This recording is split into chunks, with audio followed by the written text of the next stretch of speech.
নেশা। আসলে আমরা যারা কষ্টকে দূর করার জন্য নেশা করি,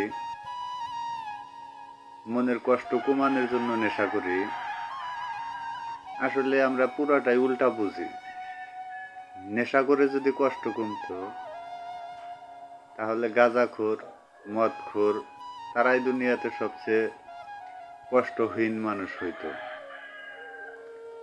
তারা তো অনেক নেশা করে, যারা মদ গাঁজা খায় তাদেরও কষ্ট আছে। আমরা যারা নেশা করি, আসলে এই নেশাটা হলো লোক দেখানো কষ্ট প্রকাশ। মানে কেউ একজনকে ভালোবেসে পাইলো না, তার জন্য সিগারেট খাইতেছে, গাঁজা খাইতেছে, মদ খাইতেছে। মানে লোকে দেখে বলবে যে ওই মেয়েটার জন্য ওই ছেলেটা নষ্ট হয়ে গেছে, তার কত কষ্ট।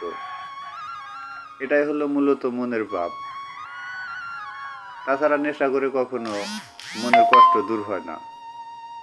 যা হয় সেটা হচ্ছে শারীরিক ক্ষতি। নেশা জীবনকে আস্তে আস্তে ধ্বংসের দিকে টেনে নিয়ে যায়।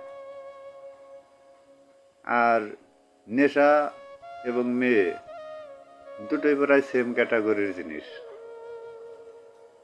ভুল নারীর ভালোবাসা আর হচ্ছে নেশা, এই দুটোই জীবন ধ্বংসের জন্য খুব গুরুত্বপূর্ণ ভূমিকা পালন করে।